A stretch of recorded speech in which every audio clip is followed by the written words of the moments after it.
Research have shown that couples who regularly celebrate good times have higher levels of commitment, intimacy, trust and relationship satisfaction. It's not enough that your partner knows that you take pride in his or her accomplishments. You have to show it. Making a fuss over the small or good things that happen every day can boost the health of your marriage. Have you tried to reflect on the worst moments in your marriage or the good moments in your marriage? The program is Turn Up. Still does.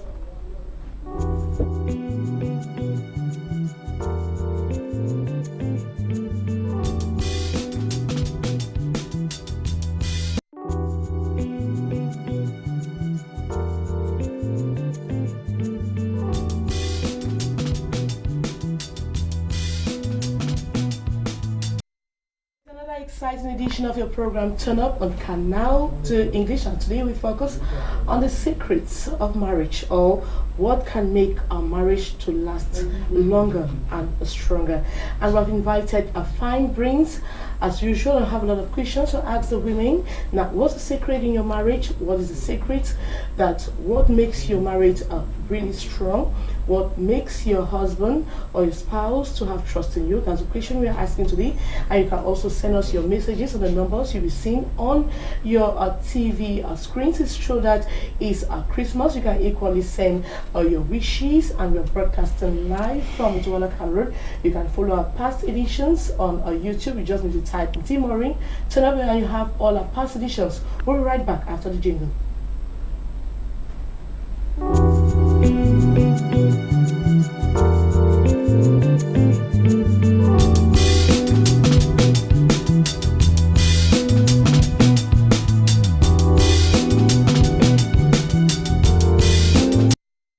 Turn Up is a program that is out to empower women and young girls, and to talk about women, talk about issues revolving around women. You have to only invite women. Only women can talk about themselves, and that's why today we have invited fine brains. We have invited women who are going to throw more light on your marriages. What are the secrets that makes your marriages to last longer and to be very strong?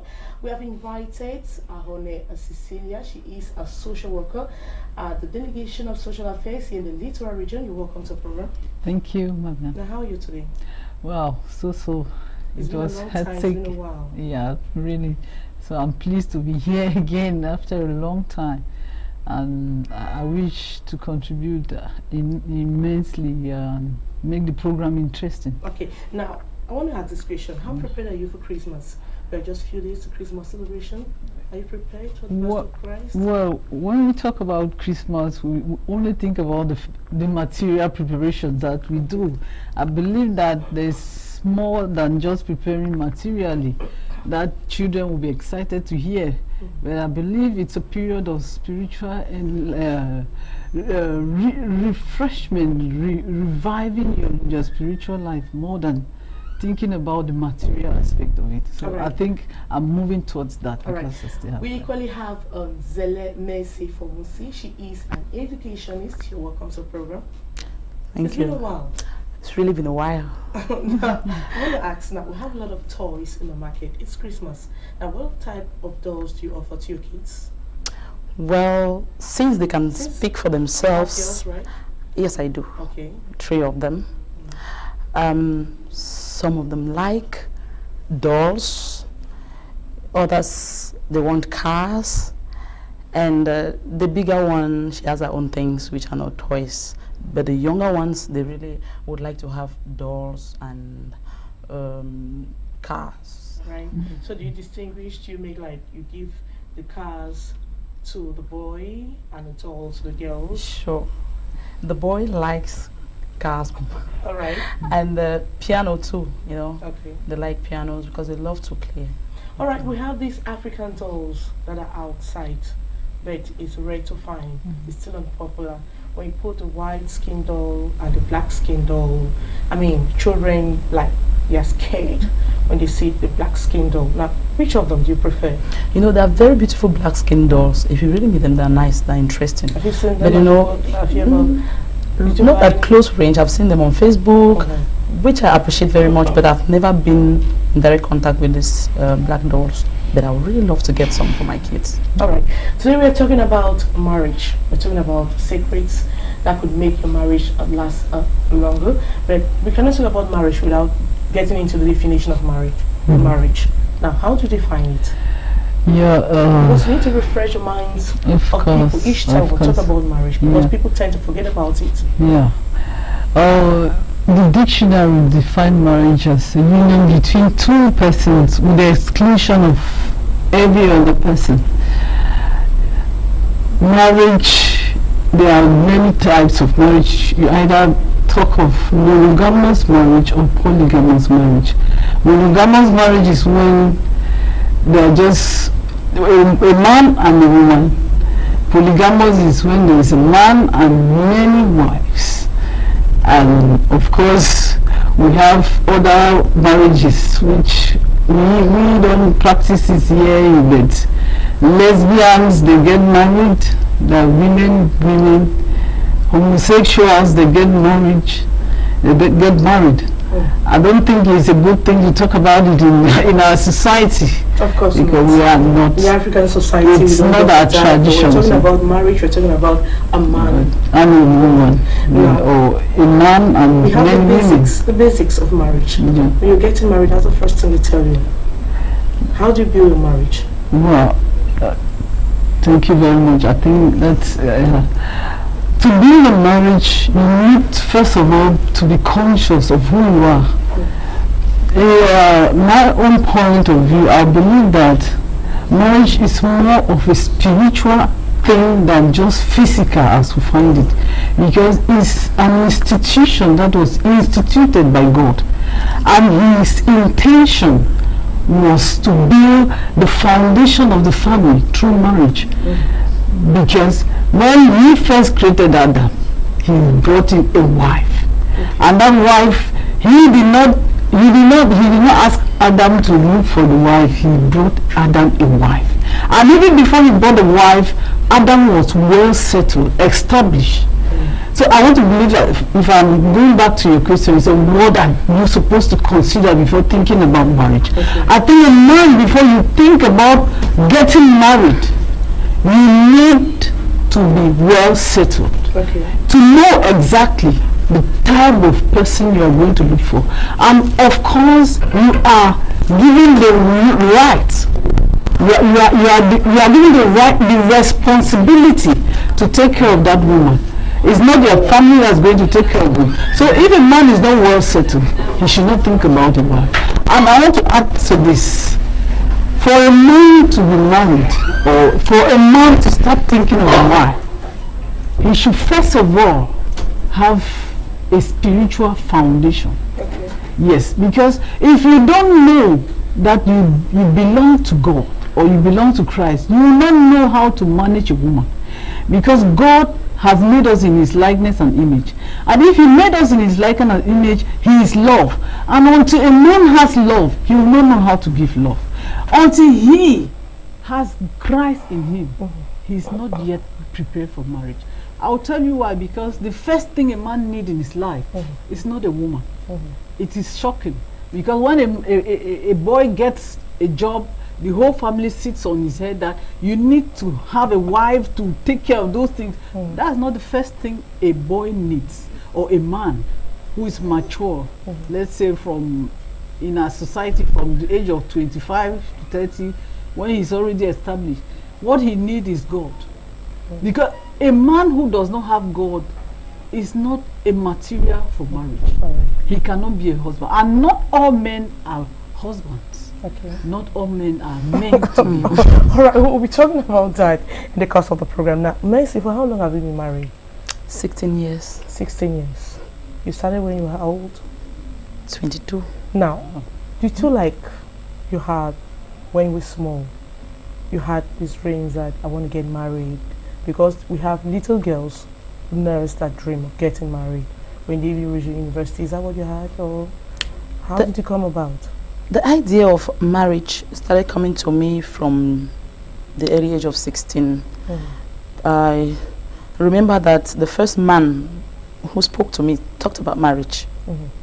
And I was like, at this age, what do I know about marriage? And it kept on coming, you know, marriage proposals. So they kept on coming. every man that saw you was like, let me put her in. I don't know what they saw in me anyway, but I used to tell people that maybe he's a star, because, you know, God, some people, God prepares them for marriage earlier and others later. Okay. I just want to think that God wanted me to get married early. That's why he kept on bringing people to propose. And then what made your man different from the others? Why did you easily accept him?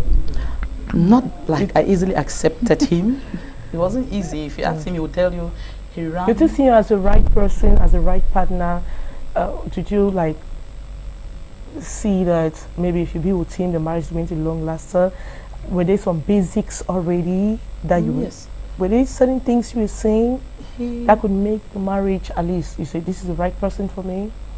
Well, you know, at that time, I want to say that I didn't really know what marriage was all about. But when we related, I discovered that he's kind. I discovered that he's God-fearing. I discovered, in fact, I saw a lot of things. Sometimes he's very withdrawn, but you know, looking at that, I knew that he will not be a womanizer. And that was what I was looking at. So that was your interest. That was my You wanted him to have focus. yourself. You should focus Yes. just on you. You have interest only on you.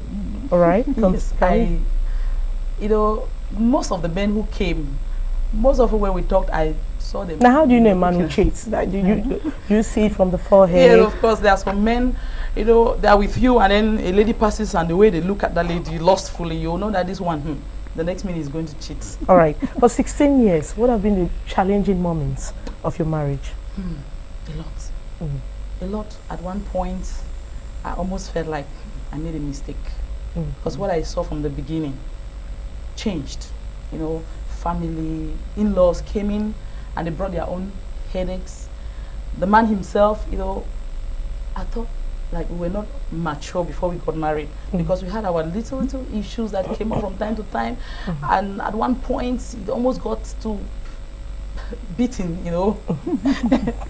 And it was not easy. Now, what was that real worst moment that like you want to like give up? Well, the worst moment was when he took sides with his family. And I felt like I'm no longer protected because I've always believed that, or I know that a man's role, first of all, is to protect his wife. And if a man is not capable of protecting his wife, then he's not worthy being called a husband. Okay. And then when he failed, I just thought. Now, how did you handle that situation? How did you succeed to bring him on your side? I turned my back on him for some time. I turned my back on him for some time. Because the women will just let it go. Okay, it's so difficult. I can't bear it anymore. I'm out of this marriage. But you had to stay on. Yes. You had by then you had how many kids already? Just one. All right. Because the woman was okay, I have a kid, I can leave the child behind and I start another life, a new life. But you decided to stay on. Now, how did you succeed to bring him to your side? Well, when I turned my back on him, I realized that he started changing because it's like he spoke to one or two elderly persons, explained because he understood what he did, and they blamed him and they advised him. So he started coming, he started changing, he started taking sides with me. You know, then I started gaining some confidence in him again. You know, he did a lot of things just to win me back. And now, when you have problems in those difficult moments, who do you go to? Who do you confine to? Well, Who do you confine in? Now, when I have problems, I pray more. But at that Okay, time, prefer to talk to God. yes, You have friends around you. at that You have time, family members. You have a lot of people around you can talk to. at that time, I was afraid to talk to my family because, you know, at the age when I decided to get married, my family really did not appreciate, did not buy the idea. So I thought if I go talking to them, I have an elder sister who is very emotional. So, and she is impulsive when she wants to take decisions, especially when it concerns something like that hurts her own very sibling. She can just come and pull you out of the place. So much as I went through all that, I didn't want to really quit. I wanted to stay. So I kept it away from my family. But there came a time where I met some elderly persons and explained, I said, this is what I've been going through, this is what I've been going through. And then, some friends too who have been married before me, they told me, well, you can make things work, give another chance, and so on. Now, what are those little secrets? You have some secrets? Well, Because everyone has his own touch in her marriage. All marriages are not the same. Maybe you have your own way of handling the house, or handling your husband, or doing things that makes him appreciate you, or do you appreciate him more? That it makes him, does he like appreciate you once in a while? Now, what are those secrets? Well, Because we want women to learn out there. My That's the husband reason why we're here today. is my best friend. Okay. Ever since we were able to surmount the obstacles that we faced, he is my best friend. And so we are so close. When he has something, like he has projects, I'm the one who manages the projects. Yeah, he has confidence in you. Yes, he has He trusts confidence you in so me. much. Most, as far as finances are concerned, I want to say, should I call myself the treasurer or the financial? I'm the minister of finance in our marriage, because when it comes to handling finances, he's not good at that. But he has realized that I don't waste his money, so he takes everything and gives to me to handle. All right. And I don't think of failing him. I've never failed him when it comes to finances, because I realize that most women, they just spend. When they see the money, they just waste the money away. And when a man loses confidence in you, as far as money is concerned. Now, has he ever suspected you're cheating on him? Well, sometimes when some calls come in, and you really cannot explain, because there are some calls that come in and you can't explain. I remember somebody calling me and claiming that I gave him my number and that I'm Miriam, and I was insisting. And then he said, I'm sure this man has something to do with you, just pretending. From time to time, he may think that I'm cheating. Now, as a career woman, is it a problem to him? It's not, because he assists me whenever he's around, especially when I come home with scripts, he's there. When I have to do some statistics, we talk about it. If I have difficulties, he's not, we're not on the same field, but he assists me since I explained to him what I go through. But there's no moment you have said, like, I regret why I ever got married to you. Maybe he said so in his mind, but he has never said it. He has never voiced it. Well, voiced it out. He's never voiced it. And what makes me think that he doesn't regret is the fact that sometimes in my sleep, early in the morning, because he's somebody who prays a lot, he wakes up at 4 and he prays and thanks God for the kind of wife that he has. Okay. Yes, I once overheard him pray, and I was like, I listened and I smiled and slept back. So at least you can sleep in your bed and have a successful marriage. Well, with God, it is a successful one. But as a human being, I cannot say it's successful, because it's only God who makes it successful. Okay. Now, I want us to watch this report by Ndih Fiti Sommer. She's talking about the secrets in a long-lasting marriage. Let's watch. We'll be right back.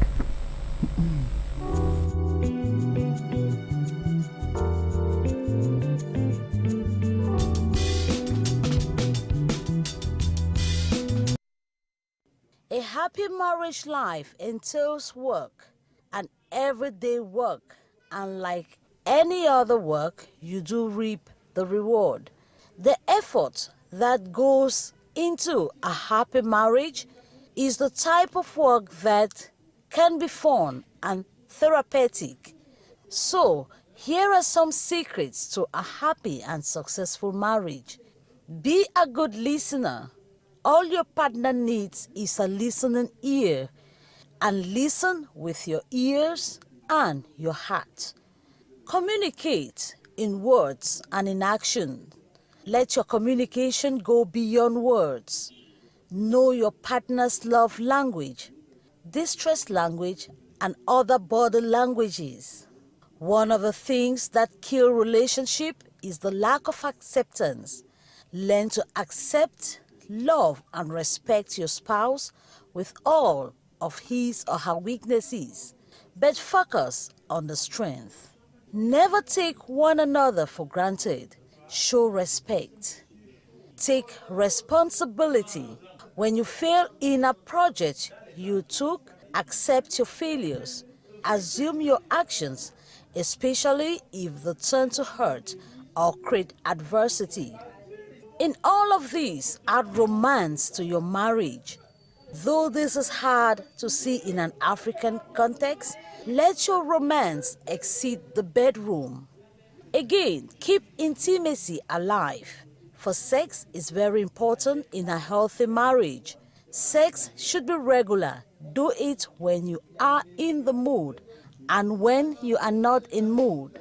Learn to appreciate your spouse. Acknowledge your partner's positive attributes every day and pay compliments, for these will preserve your relationship.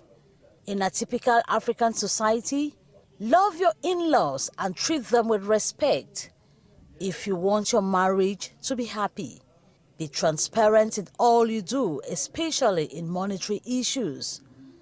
May your love be reciprocal, that is, give and take on both sides. Dream together and take the same direction in all your projects in life. There are many secrets to a happy marriage, but never forget God should be at the center, for He instituted marriage. Without God, you can never have a happy and successful marriage, no matter where you find yourself.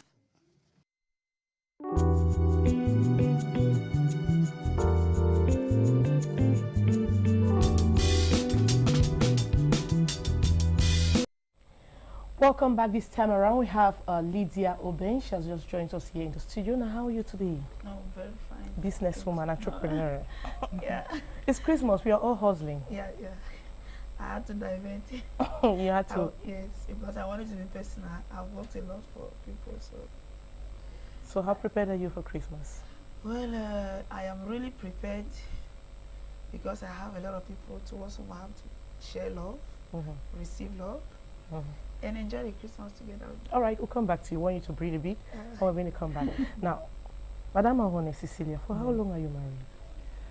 For 16 years. 16 years. It's like I have just 16-year-old marriages today. Yeah. Now, what has been the challenging moments of your marriage? 16 years. Wow. It has. What not, is the story? Yeah, you're it has writing? not been an easy one because when we got married, we thought we were too young. We never understood what it was all about. But as married at they the would age say, of? at the age of 28. I got married at the age of 28. So then you will say you were mature enough? I thought I wasn't, because when it all started, it was all glamour. We enjoyed every moment together. When we started having kids, we started being separated, but we had a wonderful time in the beginning. But as time went on, I realized that the person I was married to was different.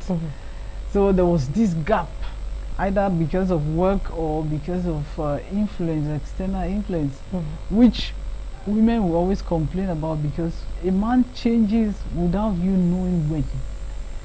It just happens like that. Somebody who was so close to you suddenly becomes so distant. To share his life, he doesn't want to share. So most of us will say maybe the friends or the in-laws. But then, if he's a close person, you will not know exactly what the problem is. I'm talking from my own experience. It's after a very long time then I understood that, wow, there's an issue. We are coming from different backgrounds. It's not like you had a girlfriend out there. Well, I never knew. Not like you had interest in some other thing. But that was what was in your mind, right? Yes, Maybe that's what I noticed some distance, and I believe from the what I eavesdrop from outside, although they say don't eavesdrop, but you can't stay indifferent. Immediately your mind changes, you're anxious, you want to know what exactly is the problem. Is it that I'm not doing what I used to do? Is it that I'm lazy? Is it that there's a problem about me? So the question I was asking is, am I having I a discovered that problem? you did not have any problem. The Well, problem was not you. Well, You cook good food, I- you clean the home, you have kids for him. I mean, no, I believe else? he would have been here to tell me whether I was the problem. okay. Yeah, because it's left for the men to justify whether their women have a problem. The women always believe that they are right. They are all what they are doing is fine. They do the best. They do the their best. best. They do their best, but That's what the Has- woman will tell you. That's yes. what she'll tell you. Okay. you don't know if the man do appreciate your best. Mhm. But along the line, I discovered also he had some pressure. We are not coming from the same ethnic background. Okay. So maybe the choice would have been better if he got somebody from his tribe. Okay. Yeah, that caused a lot of problems, which I think that, as my sister Riley said a few minutes ago, I think where God's hand is, that's where You go back to God. Yes, I think, Maureen, I would like to, I don't want to testify, but I think marriages, there are some marriages that have been sustained because God's hand is in it. Okay. And if, honestly, your marriage is not based on, your foundation of your marriage is not based on God, He is bound to fail. Failing doesn't mean you separating, but you will never have peace in that marriage. But was there any moment when you like tried like I'm going to give up? I can't bear Many this times, anymore. Many times. Many times. Yes. And what just made you as to I stay said, on? I have 4 kids, Maureen. So I wouldn't have even thought of leaving because each So if there time were I no thought kids, about- you would have. No, you know, I'm a career woman. I have Okay. a future. I know, I believe I have a future. I can make it without Okay. a man. But then, if you've already taken that vow Okay. to be married, then you have to stick to it. If you believe that the person who brought you there is the one who is going to keep you, you will stick on. Okay. And I had the conviction that marriage is designed by God. There are 3 stages: the permissive will of God, the perfect will of God, and no will at all. When you find yourself in those 3 stages, it means you have to work.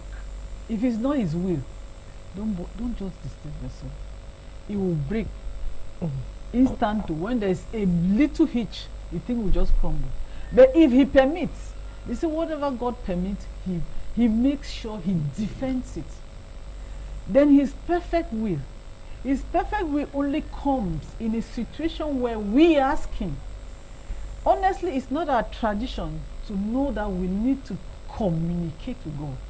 You ask my dear friend, sister equation, how did you know if this man is going to be the right, or he is the right person for you? It's a difficult question to answer because you don't know the heart of a man. And God, who knows it, because He knows the beginning and the end, He knows whether this man will tie on to you and fulfill His purpose. He didn't call the 2 of you to come and have children. He puts people together to fulfill His purpose in their life. So it's an error that we are making. We should train our children because our parents were ignorant. We don't blame them. We have the possibility of exploiting, reading the Bible and exploiting all the information that is inside for you to be able to have a good foundation and a better marriage. The main secret is not how you look, it's not how beautiful you are, it's not how well you can cook. Maureen, you will cook from January to December.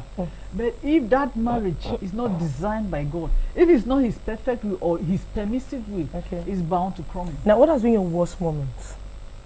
When I say real worst moment that you like. My worst moment is when my husband turns his back on you for nothing. He will not tell you anything. He keeps his distance. And you find it difficult. When he wants to talk, he moves to it, he closes up. Is there a problem? Let's solve it. No. He's not there. He just shuts up. You don't know what. And how did you handle it? Actually, as I said, my knee has never left the ground. So if any woman from after the beginning, after praying, you need to go back to Him. No, you know what? They say when there are people to pray, there's a God to answer.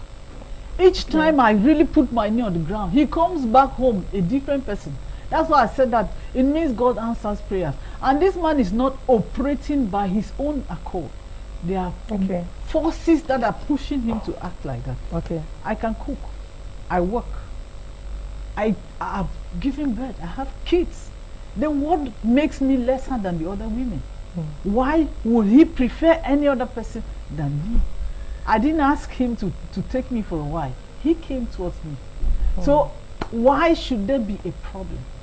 So I say, if God permits, he defends and preserves Okay. until you are with him.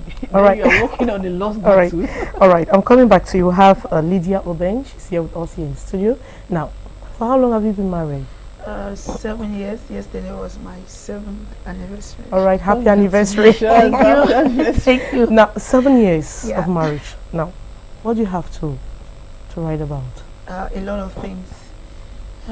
When I was getting married, my mother told me something. She said, you are going in there to be a good housewife, to be a good mother, and to be a good concubine. And I asked her, why? She said, do you know how a mother takes care of a family? That is what you're going to do. Do you know how a wife does? That's what you're going to do. Do you know how a concubine takes care of a man she has seized from another woman? That is your job. So I never understood it. But when I got in, then I said, okay, let me try to practice what she said. But I discovered something in marriage is that if from the beginning you have God, you make it. Because in my 7 years of marriage, I learned a lot. We know, like when we are in school, when you are in the nursery, it's difficult to fail your exams. So when you begin to fail in your first days in marriage, let me say your first month, you will have a lot of problems. Because when you're in the pre-nursery, the nursery, you almost don't fail. You don't even fail, because when you color a circle, if you color it very well or not, they give you a pass mark.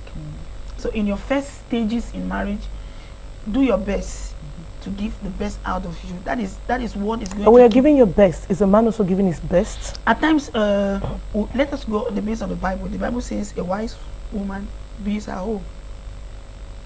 The foundation of that marriage, actually, the woman has a lot to play, because first of all, the man and you are coming from two different backgrounds, my sister said. So your mentalities and your way of reasoning will never coincide. They are always different.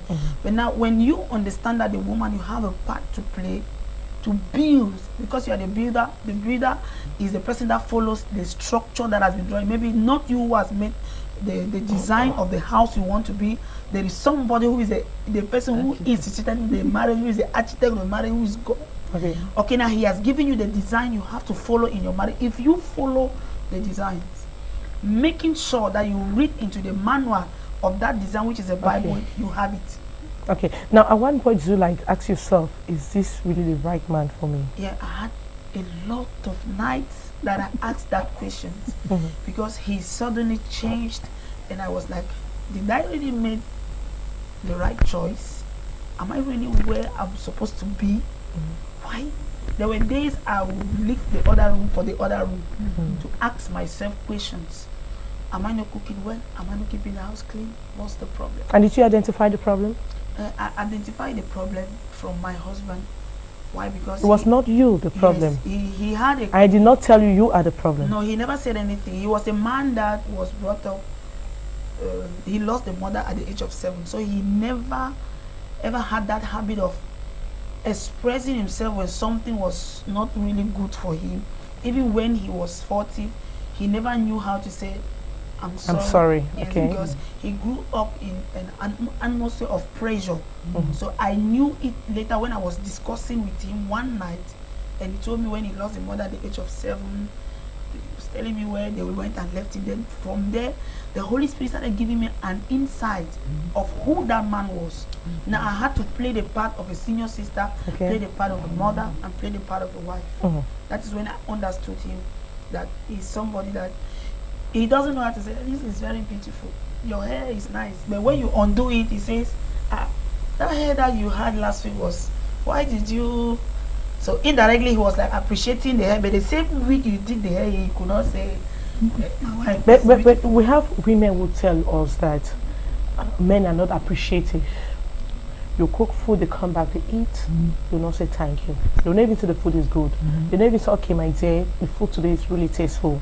You do your hair, they cannot say, wow, you look good. Or you dress, they cannot. I mean, any of you can talk. Is it a problem? The fact that you don't appreciate the other partner. Is it a problem? Try to understand your partner. The atmosphere is very important. The way you were brought up is also important. You know, the person that facilitates characters in people's life for you, for the other person to better understand is Jesus. Because when he comes in, he try to mold the man to be something, but there are some childhood character that you grow up with, and they affect your life as you grow as a mature person. It affects your life. Now, Maureen, if you discover that you cook, you keep the house clean, you do every other thing, and your marriage is crumbling by the day. Now, as a woman, you see it crumbling. You've talked to your friends, you've talked to the pastor, you've gone everywhere. How do you handle it? You are with this man one-on-one at home. Do you give up? No. Because maybe you don't have kids with him, or maybe you have just one kid with him. How do you handle it? Yeah, I started off. But you're there and you're traumatized. Of course. I mean, nothing is moving. I mean, you're stressed up. You might even end up being sick. Yeah. So how do you do it? Actually, I started off by saying that your foundation determines the age or the range or at which you people can go together. Truly, if it's not well built, you will find such problems. If first of all, your partner is your friend. We just rush into marriage without knowing whether we are marrying the right person. If we had now, the how do you know it's the right person? There is just one person who will tell Because you. at times you date this person for a very long time. No, then once you get married to him, he's some other person. Maureen, that culture has to be wiped out. We need to change our mindset.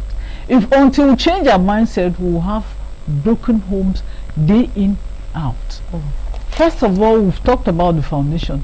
Let's say when a manufacturer creates this camera, he has a manual. That manual gives you a direction on how to manipulate this microphone or camera. God is the creator of marriage. Man did not create marriage. And if God created marriage, he has the manual. You cannot know how to manipulate your home if you are not with God. They talk of the power of a prayerful wife. First of all, I talked of a man being in the presence of God before looking for a woman. He has been given the responsibility to fend, to nurture, to take care of a woman and a family in general. If that man, they say a man who cannot take care of his home is an infidel. He cannot appreciate because he does not know. First of all, some grow up, they have never been taught. She just rightly said the background of the husband. They have not been taught to say sorry because of the pressure, the way they grew up. That man also, if they don't give you love, you will not know how to give love. So you learn from where you're coming from. But then we are trying to move out of the situation that our parents raised us to a better situation, to be able to handle the challenges of this century. Our parents did not know how to read. They were not going to school. The marriages we saw, what our parents were celebrating, was a strictly traditional marriage. What we talk about emotion never existed. Papa has his role. He knows that he is going to fend. He goes to the bush and catches animals and brings. Mommy is there. Defined. And that's why their marriages last. Today? No, there's chaos. There's chaos. This mama knows that I'm at home to take care of the kids. The father goes out to fend. He comes in with whatever he has brought. It's not my place to ask him whether he brought more or less. What he brought, I will thank him. Because he has risked his life to go and fend for us. I'm there to prepare the food, make it juicy and nice, wash his dresses, take care of the kids. If they are the school type, you make sure you do their homework. He comes, sleeps, before sleeping, he can just tap you. You understand. You know what to do as a woman, as a mother. So the fact that roles were defined at that time kept homes in peace. Even if the man had another woman aside, the mother was contented with the little she had. Because where are you going to go to? Abandon, because in the past, women will have 20, 15 children. Of course. I should not exaggerate. 15. Who do you expect to come and raise those children for you? So they are condemned. So it means that she had no interest even on the man. She focused more on the children. No, you don't even think about interest, because I said there was no emotions. The emotional part was out of it. Why? Because whether he comes back late or not, she's not angry. It's just to tell you that whether he tells you your dress is nice or what, you are not angry. You don't care. They say for a marriage to last, you need to be a single person. Singlehood is a whole ball game. You know how to manage yourself. You love yourself, and don't wait for a man to tell you, this dress I wore. Love yourself first. Before a man comes, whether he tells you that, and that's what is killing most women. Because my husband has not said, because my husband has not appreciated, because. I think that is not what makes you. You have to have confidence in who you are as a woman.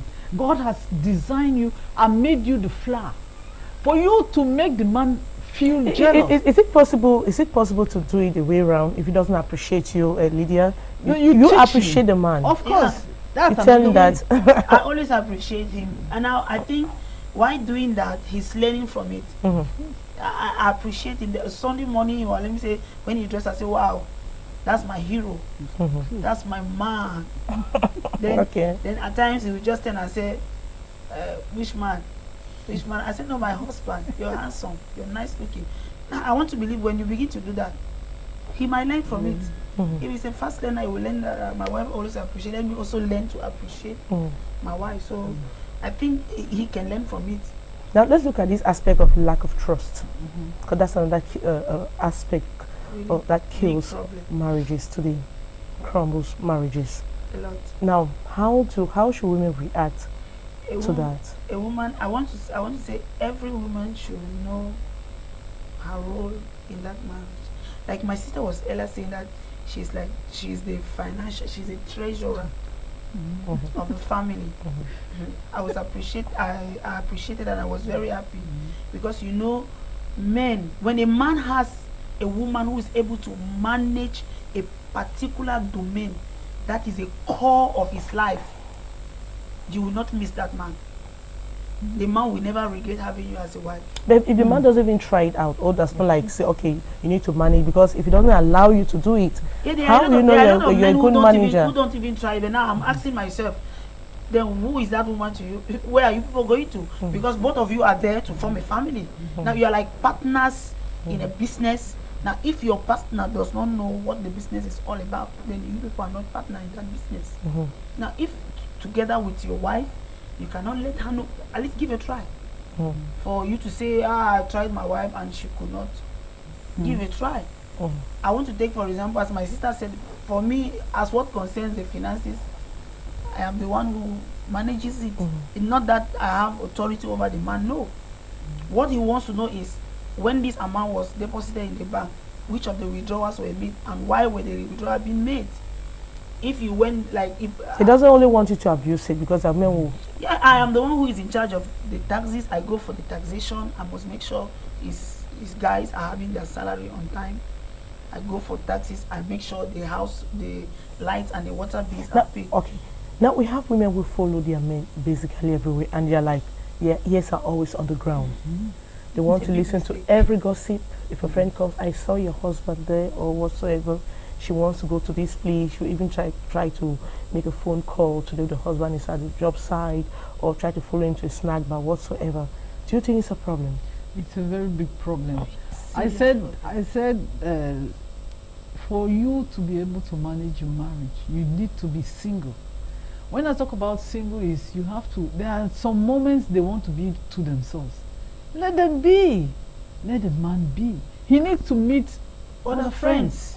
So you don't choke him all the time. He gets choked up.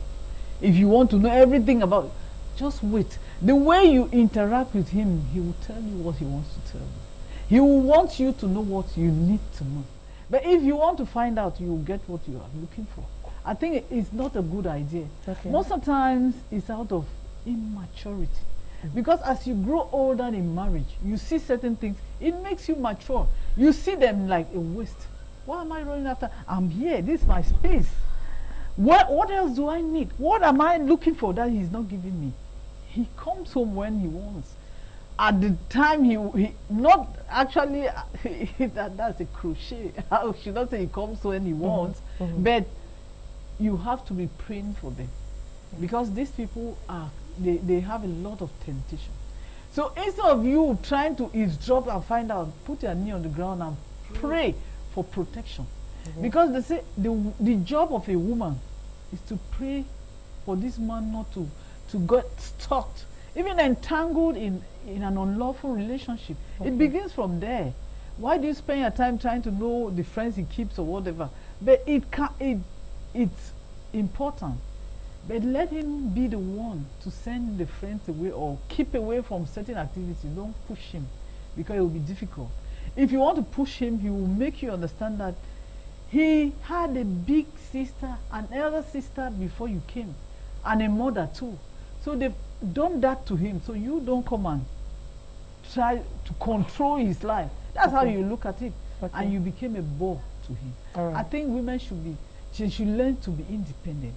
Independent in the sense that you let them be. They want to have their space. You have your own. Concentrate on what you're doing. Let him complain that you are taking too much time away from me. Not that you, wherever he wants to go, you want to ming. No. They get bored. Lydia, you want to add something to that? Yes.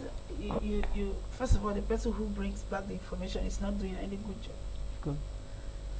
That is a very bad element in your marriage. You have to send such people very far from you. First of all, you do not employ the person to watch over your husband. The real person that can watch over your husband and caution your husband not to do wrong things is God. Because you will facilitate that job by praying for the man.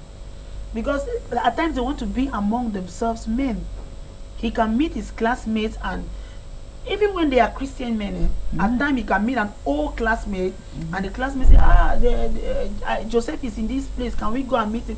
And now they go together and they find themselves in an atmosphere that some people might judge not to be a Christian atmosphere, but he is there because he's with his friends.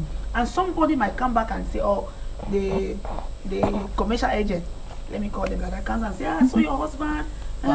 If I'm the one, when you come, I say thank you, I appreciate, but I don't need anybody to bring back, because you have to avoid those things. Those are some of the things that have destroyed a lot of marriages. Because deep in you, you already suspected that there is something wrong. That when that person comes, it amplifies the thought of thinking that your husband is cheating on you, and it becomes a problem. And if that man is not doing that, then he can say, you have gone and done your things with your, and you have come back. At times when the man is saying, after what I'm doing for this woman, to be faithful to her, she thinks that. So it's very dangerous. We should close our ears to people who brings information from outside to feed you about your husband. All right. Now I want us to listen to some men. They gave their own reactions from the northwest region of Cameroon. They're talking about marriages and what can contribute to long a lasting marriage. Let's watch. We'll be right back.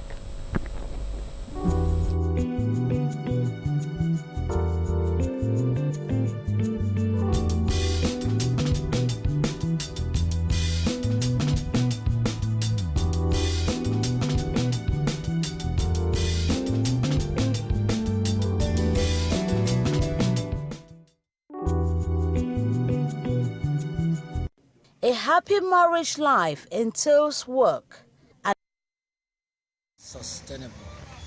They are sustainable. The question of success, it is relative, because a woman who caters for the home, a woman who makes sure the husband has food, already has won the heart of the family, and the family depends on this. You see, the aspect of woman working, that is an aside. But once you take care of your children and you take care of your husband, surely you will have success in your home. Voice. First of all, Jesus Christ said that a man or a woman have to leave his family, mother and father, and also take his wife so that they should become one. Yeah, they should become one. And from then when you deal like that and you obey what Jesus Christ is saying according to his word, you people will have peace. That's, it will come and dwell in your heart. Yes, and you will have peace. Also, your wife will have peace. You people will think together and work together. Everything will be okay. Yes, everything. It is very easy. We have three things. In the marital life, you have three things. One, the husband or the wife must be very caring, and the husband must love his wife, must love his children. The husband now. You must love your wife to the fullest. When you love your wife, your children also will be very, very happy. They ask for the husband or ask for the wife, but in fact the two of them, they must agree to a certain level. Then you must be very caring. Then as for the sex life, that one should come right behind. But food, the wife must make sure that the husband is well taken care of, with food in the house, clothes, everything is being washed. Then you will discover that even the devil outside will not take part to that house. Yeah, so that's my own view. From our understanding is that without Jesus Christ, you cannot be in marriage and be in peace. Yes, according to the Bible. Yes. So when you have Jesus Christ in your life, you be your wife, all of you will have peace, and you'll be in peace in your marriage house.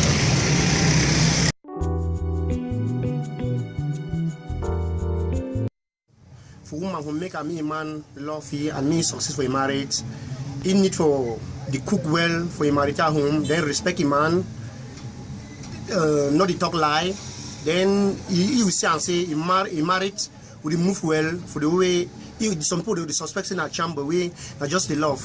And he need for keep the house neat and wash.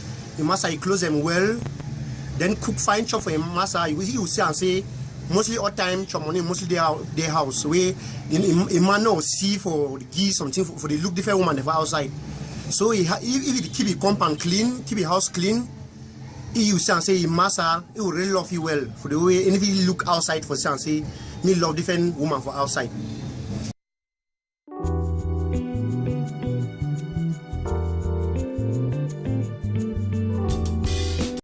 Welcome back. You listen to reactions of some men from the northwest region of Kano. We are concluding. We are almost 3 minutes to the end of the program. Now I want some tips.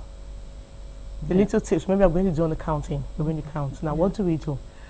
Actually, we need to be focused. Focus on our Creator. That's the first thing. Then the women should not be nagging. They should be accommodating. Whatever you hear outside, take it for no information at all, and try to build. Women are out to build. Do your part. Play the part you are called as a woman to be. You are a companion to a man.